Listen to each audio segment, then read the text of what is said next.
তো আমি ভাবতেই পারছি না যে আমাদের ওয়েস্ট বেঙ্গলটাও এখন হিন্দু মুসলিম এই রকম মানে কথা হবে। এখন নাকি কুরবানি হবে না, এটা শুনছি, যেটা মুসলিম ভাইদের। আবার হিন্দুদের আমাদের যে কালী পুজো হয়, অনেক কিছু পুজো আজা হয়, আমাদের কত বড় বড় মাইক সেট হয়। আমারই যেরকম দিদির বাড়িতে মানে একটা কালী পুজোতে 8খানা মাইক সেট হয়, সেই মাইক সেটটা পুরো বন্ধ হয়ে গেল। আবার এদিকে শুনছি নাকি কোরবানি দেওয়া যাবে না। তো কোরবানি নিয়ে অনেক কিছুই মানে কথা শুনতে পাচ্ছি। তো এতে ক্ষতি কাদের হচ্ছে?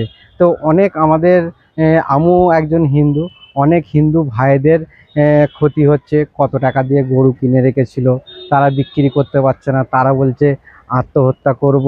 তো আমাদের ওয়েস্ট বেঙ্গলের পরিস্থিতিটা এরকম এসে যাবে আমি ভাবতেই পারছি না। কে জিতলো ভোটে, কে হারলো, এতদিন এইটা নিয়ে কোনো মানে মাথা ব্যথা করতাম না, যে যে পার্টি আসুক কোনো ধ্যান দিতাম না।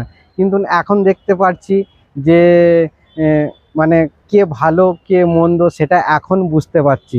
যদি কুরবানি বন্ধ হয়ে যায় তাহলে আমাদের মতন আম জনতার যে কতটা ক্ষতি হবে, আর আমাদের এইটা পরে বুঝতে পারবে। তো এখন যদি গোশালাগুলো বন্ধ হয়ে যায়, তাদেরকে যদি কুরবানিতে যদি না তারা গরু বিক্রি করতে পারে, তারা হয়তো পরেতে আর গরু মানে পালা বন্ধ করে দেবে। গরু পালা বন্ধ করে দিলে আমাদের কি কি ক্ষতি হবে আমাদের সাধারণ মানুষের? তো এক তো দুধের দাম বেড়ে যাবে, দুধ থেকে ছানা তৈরি হয়, ছানা থেকে আমাদের কলকাতার রসগোল্লা, যেটা আমাদের সব থেকে প্রিয় জিনিস, কলকাতার রসগোল্লা তখন আর মানে অল্প টাকায় আর পাওয়া যাবে না। এখনও আমাদের ওই সাইডে 6 টাকায় বিক্রি হচ্ছে, তখন এই রসগোল্লাটার দাম হয়ে যাবে ওইটাই 10 টাকা। পনিরের তরকারি করা হয়, কত রকম সবজি করা হয়। তারপরে তোমার ঘি এখন যা দাম আছে তার ডবল হয়ে যাবে। এতদিন হয়তো অনেকে ভাবতো যে মুসলিমরা হয়তো আমাদের হিন্দুদের কোনো কাজে আসে না, তারা যে মানে কুরবানি দিচ্ছে আর দিচ্ছে খুবই খারাপ করছে। এখন উল্টে দেখতে পাচ্ছি আমরা হিন্দু ভাইয়েরা কতটা মানে তাদের সাথে জড়িয়ে আছি। এই জিনিসগুলো যদি বন্ধ হয়ে যায় আমাদের হিন্দু ভাইদেরও অনেক কিছু ক্ষতি হচ্ছে।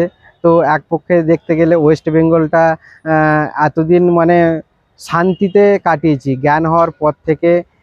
আগেতে আমাদের যে সরকার ছিল, তারপরে এখন যে সরকার আবার চলে গেল, মানে আমার জন্মর পর থেকে আমি এই 3টে সরকারকে আসতে দেখলাম আমাদের ওয়েস্ট বেঙ্গলে। কিন্তু এখন যেই সরকার এসেছে এতে তো দেখা যাচ্ছে মানুষের প্রচুরই ক্ষতি হচ্ছে।